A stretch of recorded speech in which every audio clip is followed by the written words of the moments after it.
Welcome to One Word Stories. My name is Joanna Sell. I'm really thrilled to greet Victoria Spashchenko. Victoria is the international coach. She is also a facilitator, speaker. She is the person who actually is very positive, whatever she's talking about. And Victoria is also an author of a very influential tiny book, which is also a great guidance, and I was happy to discover it just this year.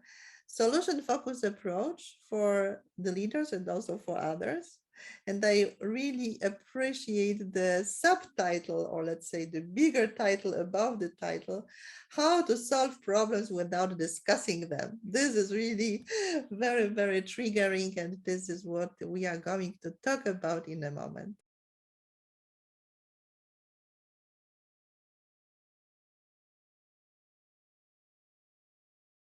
A very warm welcome, Victoria.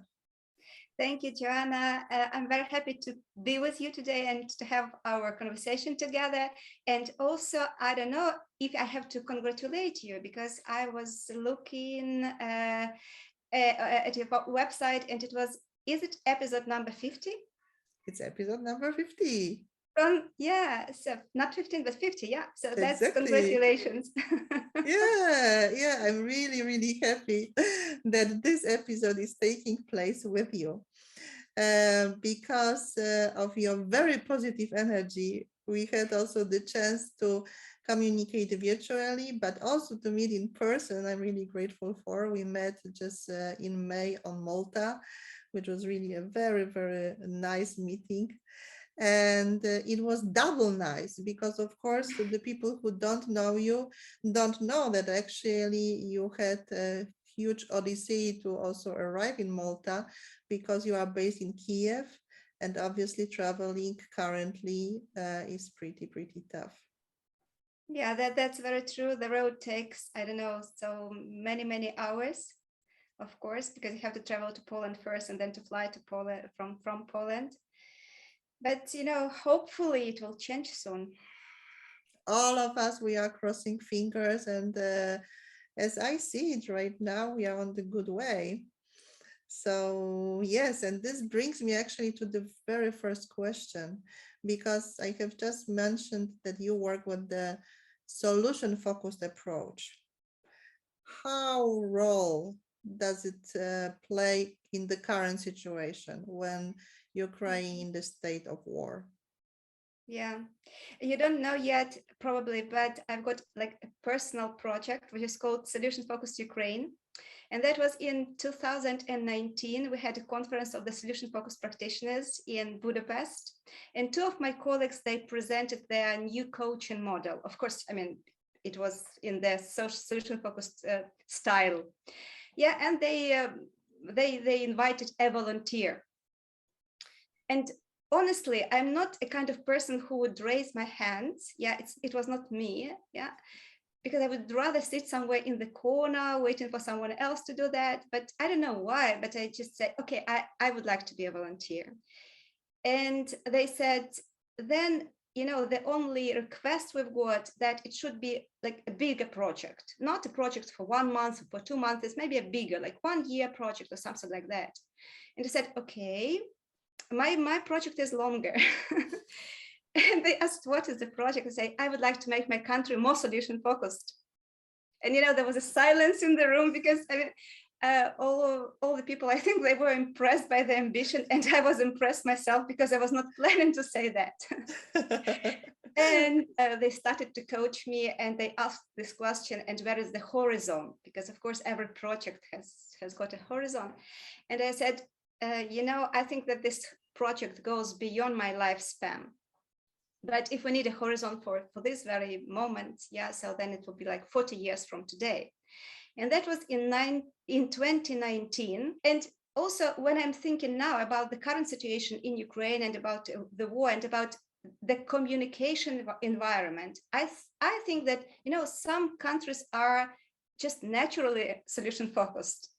And I also believe that the work that I have done for these 3 years and the number of people who were kind of infected by the solution-focused approach also played a role here.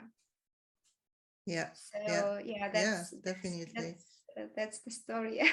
Definitely. I still remember when we exchanged that you also mentioned that one of these impactful moments was when you talked to the journalists and media makers and just drew their attention to something that is actually part of the game in different corners of the world and is right now changing, but really right now in front of our eyes. That media used to have this focus on, let's say, this US coined strategy still before times when in the 20s actually the journalists got the pieces of information from different corners and they had to decide what is relevant, what should be really, you know, the highlight, the headline in the newspapers or whatever.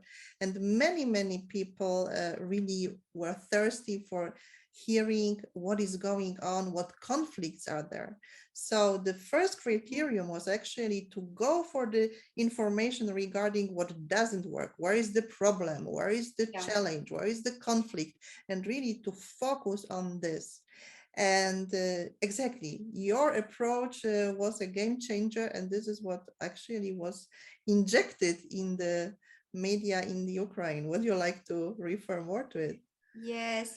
So I would be happy to. So again, but I just would like to mention that, of course, we understand that that was not the approach that was developed by me, because the solution focused approach was developed a long time ago by a group of people in the USA, and then it was just, you know, it was rolling down to many experts, and there are so many people now who have been using this approach in their work, and they are not necessarily coaches. They could work for the organizations. They can be anyone actually. About the news, and yeah, there exists the solutions journalism in the world. And it doesn't mean that this is something that these journalists, they report positive stories. No, they can also report all kinds of stories. But actually, so what they report is also closely connected on what are the successful strategies to overcome those difficulties or conflicts or whatever. So people have to know that the better future is possible. And there are always success stories because someone has already done something important to change, to change something for better. So, and the solutions, the journalists who are working with the solution-focused approach, they just bring different stories, because as we know, you are an expert in storytelling, and we know that we always have bad stories and good stories. Yeah, it's never like always bad or always good. There are always exceptions, and they highlight those exceptions, and they highlight the good stories that help people and empower people to change what they would like to change, to replace what they don't want to have in their lives by what they would like to have instead. And as you know, this is a very powerful question. What would you like instead? Yeah. Yeah, definitely.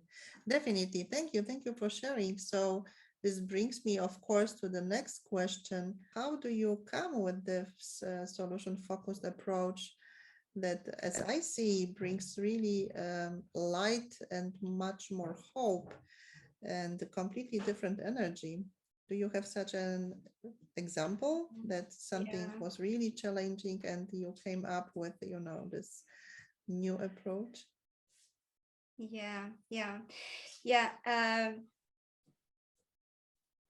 So first, what I would like to share with you that, you know, some people say, oh, it is a positive approach, and I do not call this approach positive. I think it's just a rational approach. Yeah, because I mean, so if you have to choose whether you would like to discuss your problem in more details, or you don't want to waste your time on problems, and you would prefer to discuss the solutions instead, and what would you like to have instead? This to me sounds like more rational. Yeah. You do not waste time. You use your time rather than you misuse your time, and you develop the good ideas. Yeah. Yeah. I would probably tell you the story when I started to promote the solution-focused approach. And as you know, I have been doing this all the time. I came up with my personal strategy, which is called SF Light, Solution-Focused Light, which means that you can sometimes need just one question to help a person to change a lot in their lives. Yeah. And I do remember that at one of my workshops on the solution-focused approach, there was a lady. She was a boss, you know, a bossy boss.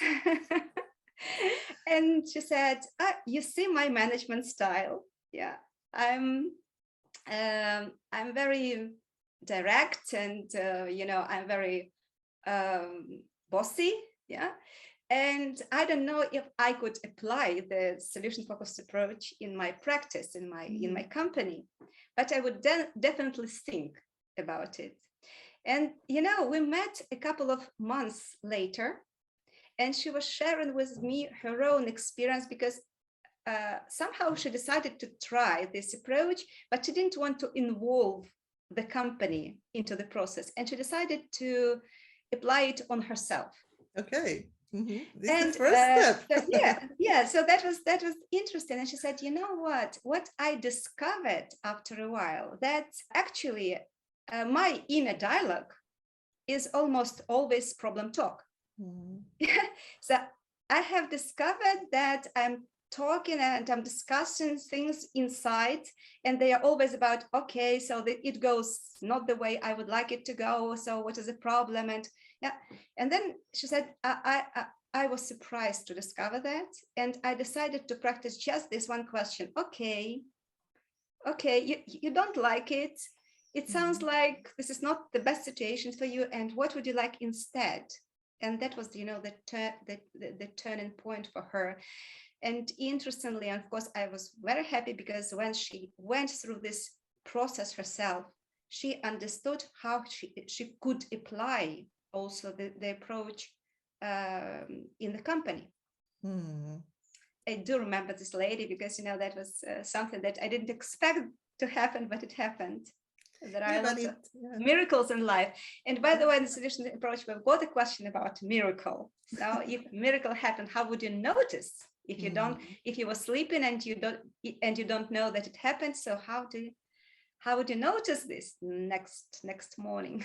Yeah, definitely. So you have just emphasized two very important dynamics. The very first one, that the change starts with ourselves. So as long as we don't change the approach, it's difficult to change the world around. So if there is this inner voice with the problem talk, as you say, it's really completely artificial, but also not authentic. Yeah. To apply solution-focused approach to convince people that they should focus on solutions. So it always starts with ourselves when we talk about change management. And the other thing, and this is also something that is extremely important in the solution-focused approach, is this talent, this possibility of asking quality questions. So you just came up with two examples. What could be done instead, or what would be the miracle? Imagine that you wake up tomorrow and everything is in place accordingly to your wishes. What is actually happening? What is the miracle about? What other questions can be actually put in place, so that exactly that people start sharing stories that are solution focused? Oh, yeah. Thank you for this question, because there are, of course, a number of good questions, or many good questions, and we never stop to invent more, because you know, the solution focused approach is not something like, you know, cast in stone and never changing, but every person is trying to experiment. It is an experiment. We have been experimenting all the time. But if I would speak about one group of questions, of good questions, these would be coping questions. How we cope, how we manage difficult situations.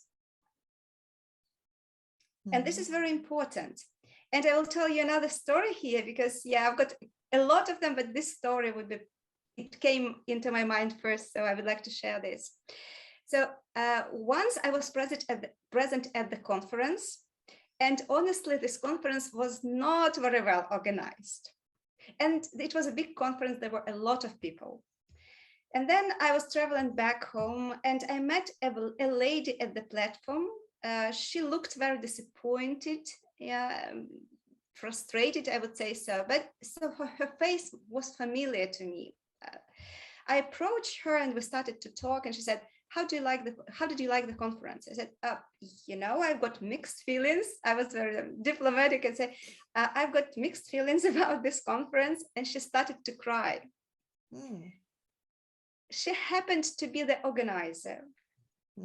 And so obviously she thought that she and her team were not very successful, to organize this particular conference.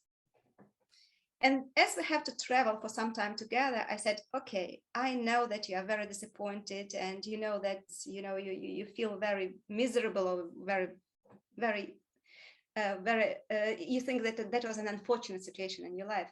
But tell me, out of everything that you have done, what was done well? What are you proud of? And, she started to bring some good examples of their cooperation and about what they have achieved together, and there were a lot of changes, by the way, on the way, and they coped with those changes. And she was telling me these stories, and I was asking one of the favorite questions, actually, what else?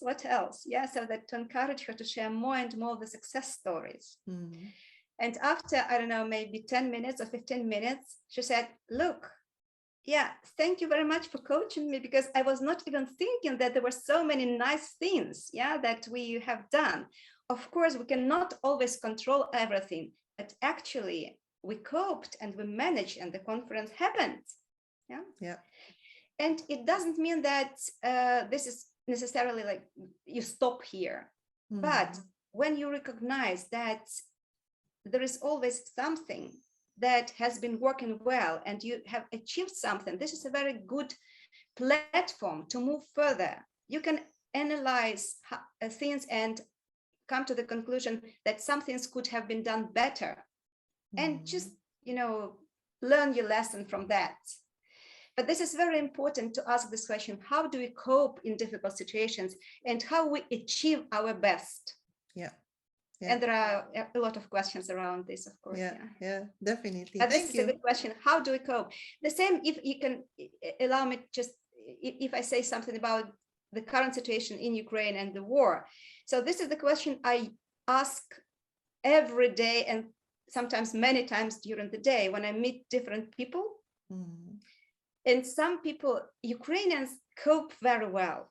And a lot of us were very spiritually strong, and we are resilient. So we are doing well. But sometimes we ignore, or we don't want to notice that we have been doing very well, or we forget about it because there are some different situations in life, and some situations are very difficult. And then this is one of my favorite questions at the moment, when a person says, I'm unhappy today because something happened. I say, okay, this is unfortunate situation. Tell me, how are you coping? Because this is very unfortunate. How are you coping? What gives you strength? And it gives the person a different perspective, which is very important, I think, to be able to cope better, especially in the wartime.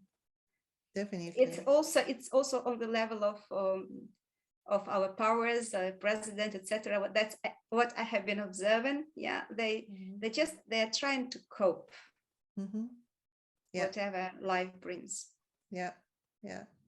So what I hear is also that there is a very high level of resilience, and coping strategies are currently the number one, because of course, all of us, we know that as for resilience, people go through really, really traumatic experiences.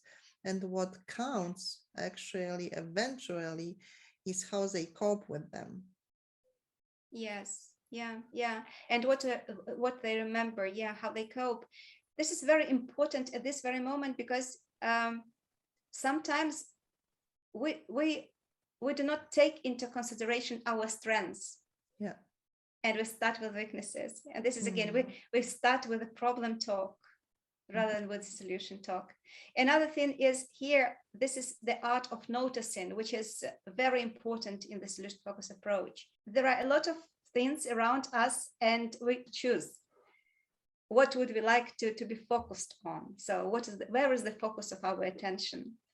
Exactly. What do we notice around us?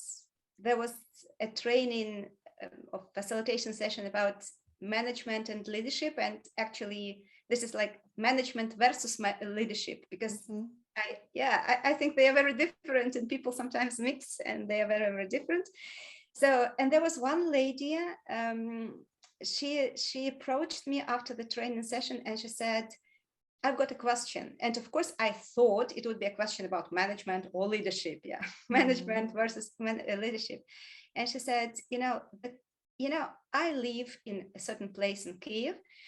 And every day I am going to work along the river. And I see this, as I go very early in the morning, I see the sun shining, it's also, raising, and I see water, and I see bird, and I hear birds, etc., etc., etc. And she was describing, wonderful morning.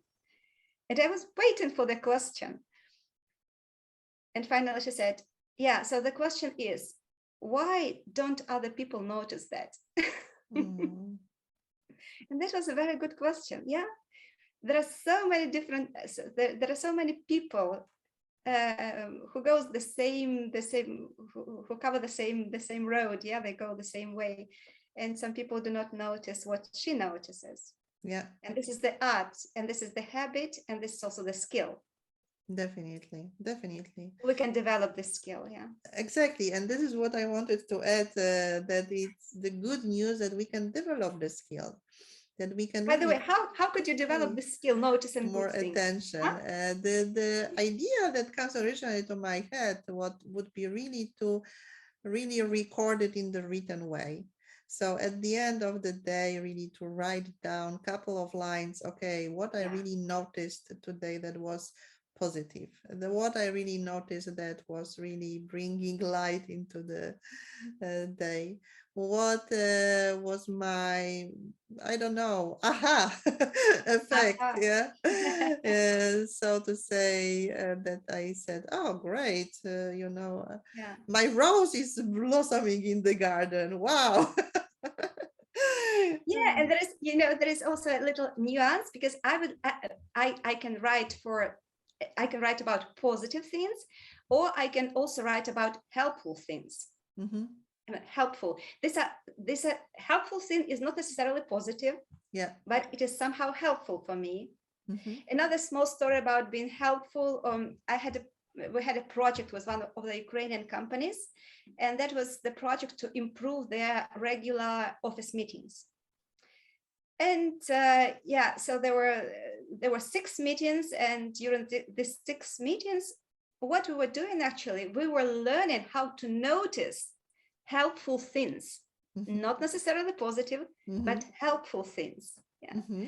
And it happened to be quite a successful project. And this is just about noticing, because there was nothing else. There was like a person at the beginning of the session would say, okay, I will be observing your meeting today, and at the end of the meeting, I will tell you, so what were the helpful things and useful things that I have noticed? That's it. Helpful behaviors, helpful comments, helpful. The world is very simple. And the tools are simple. Definitely, because it brings me also actually to the project I have just finished, that we again also discovered how much people focus on the problem talk. That it was the highest time to change the game, so to say, and to focus on not only giving the positive feedback, and what works and all this stuff, but really to focus on something what I called feed forward. So that it's really very future oriented. So that, of course, So, in the past, maybe something didn't work properly, or maybe not 100%. We tend yeah, to be perfectionists. However, what about the future? And this is how I feel about the solution focused approach, that it's so much about, you know, very conscious creating and co-creating the future as a space we really, you know, just can co-shape and not passively enter. absolutely, absolutely. And this is what we call the preferred future. Yeah, we co-construct when we start discussing the future that we prefer, we start to co-construct this future. This is not necessarily the best future. Yeah. Mhm. Sometimes it's the future we do not really like, but we prefer it to what we're having at the moment. This is the preferred scenario. Mm. So it's really about designing future scenarios. It's Oh not so yeah, much, yeah, about really, again, one more strategy meeting, but talking about what yeah, are the desires. And yeah. Because people are not always ready to say what they want, mm, or sometimes the situation is like this one. I mean, like it is war, yeah. and probably you don't know what would happen in the next few minutes. We're sitting now, and there is an air raid attack, and so that's fine. But this is also something that brings me, you know, to one more challenge, and this is really a challenge. I still remember it was very impactful in my case, and when I attended a masterclass with Sohail Ayatollah, he was also my guest in the episode 15. He's a Mhm. UNESCO professor for future studies. So he is also, you know, this person to go when it's all about talking about future scenarios. Yeah. And he actually gave a very, very impressive example that he was working with a group of soldiers with this approach, with future scenarios. And at one point, one young person with tears in his eyes said, you know what, I don't want to have a better future. I want to have a better past. Oh, that's powerful. Yeah, isn't it? Yeah. Yeah, speaking about the past, by the way, as you know, when we go to the past, that's for taking something which is useful for the future. But also, of course, we cannot. Oh, this is a question. Of course, some people would say that we can change our past, but yeah, so most of the people, they do not change their past, but we still can think about a little bit differently about the past, because that was the experience we got. And to a certain extent, every experience can be helpful. Hmm. So also in the past, there are always exceptions that sometimes we neglect or sometimes we do not notice because, again, we do not have the skill to notice. Yeah. Yeah. And yeah, and here, so we've got this instrument like exceptions, looking for exceptions. So there are Yeah. always exceptions. So it's, if we notice exceptions, if we are skilled enough, and if we are open enough to notice exceptions, they Yeah. always exist. Yeah. Yeah. You have also emphasized, you know, this leadership and management context. By the way, it was also, you know, Kotter who said that exactly the same person can be a manager and the leader. You Can know, be. yes. I've got my own formula, Uh, so applying different skills. Nevertheless, of course, it's always, you know, a very, very important skill to really focus on this, what can work better. And this is actually one of the most important tasks people with authority have, but also those who are this naturally born leaders. So those who not necessarily have a high position in the company, but simply have followers and people trust them and want yeah, to go in yeah. this direction. So how can the solution focused approach be actually of help for these people in the leadership context? I think, interestingly, that the solution focused approach can be useful or helpful for anyone. So the workshop, I usually like, this is in introduction to the solution focused approach, and it's called how to solve problems without discussing them, solution-focused approach to anything. Yeah, because you can apply it to anything. And also the leaders can use the solution-focused approach because it can be easily incorporated in everything they do. For instance, you can solve conflicts in the solution-focused way. It is different. Yeah. So when you apply the approach to the conflict situations, they change faster and the results are better. You can have the solution-focused feedback, and that works better because we start from what the person has been doing well, yeah, and then build on that. Also for leaders, I think that you remember this person who was a bossy boss, yeah, and she was definitely a leader in her organization, and she applied that to herself only, and it changed her and the organization consequently. So there are a lot of ways how this approach can be helpful for leaders, for them, and also for the organizations and companies. Also, the solution-focused teams are different from other teams, like from the groups of people, because they are more efficient, more resilient, they work better together, they communicate better, they do not waste time on problems because they know that they would like to have a different future. So that's how it works. So especially in the diverse workspaces, it's really important because then it's really moving beyond, so to say, and of course being aware of eventually different approaches, maybe also thinking styles, acting, and so on and so forth, but also saying, okay, right now we know that there are a couple of differences, and how do we want to work together? What is important to us? Yes, absolutely. And that's where actually the stories work perfectly well. Yeah.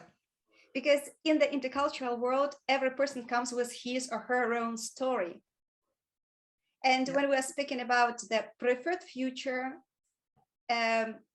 or we are speaking about our best hopes, for instance, this is always how we would like to work together if it is a team.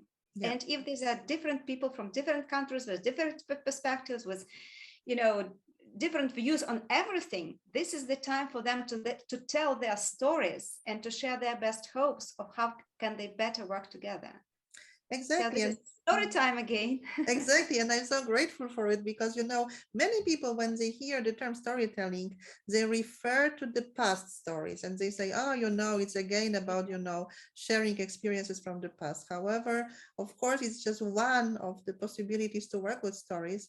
And I was so happy to see also, you know, the solution focused approach, because of course it incorporates also, you know, these future scenarios and also the possible futures where, as you say, one can work a lot with storytelling practices in this very constructive way. So really to move beyond what are the differences, to be aware of them, to leverage them, to really appreciate that there are differences, because it gives us also different perspectives, multiple perspectives, also different solutions, not only from one corner, one perspective, one point of view. So it's very, very enriching. Yeah, and thank you. That's so nice that you said that really story is not about the past, but this is about, the stories are also about the future. And that's absolutely true. I fully agree with you that if we say a story, we usually think about the past. But the stories are co-created also, and this is about the future. And also in the intercultural world, when I work with the multicultural teams, and we've got a task, a strategic session or something. So this is exactly it. So what we have been doing, we are asking people to co-create their future story. How they would like to work together, where they would like to move together, etc. And this is a very powerful story. And if it is a story, then people will remember it pretty well, because these are not like figures, you know, oh, we have to achieve this profit or this margin or something like that. This is a story, how we're going to do that together. Yes, definitely. So, Victoria, everybody who knows you in person knows that you have this wonderful talent to spread very, very positive energy. And everybody who knows the current situation in the place where you are based currently is aware of the fact that it's really, really tough at the moment to really keep this optimism and this positive approach. Yeah, but Um, I think that this is also the story that we tell each other here. And our stories, as you know, I've shared that with you already. Our stories here in Ukraine are very different from the stories journalists and other people yeah. share in other Mhm. countries, Yeah. because our stories are mostly, even if they report something which is happening and what we don't like, it always includes an element of our preferred future. So we are Mhm. already there. So we Mhm. are building the scenarios of how we are rebuilding this country, of Mhm. what we would like to have instead. Yeah. So we are already there. We are co-creating the story of our preferred future every day. And this is, I think that this is a very big difference. That's why, by the way, you know that I spent most of my time here in Ukraine from the beginning of the war. And I think that it's in in many cases, of course, I mean, we had to incorporate war in our daily life, daily routine, and this is interesting experience. But at the same time, when you are here, you feel this atmosphere of preferred future, nice stories that we share, yeah, encouraging stories that empower people, and that's why it's not so.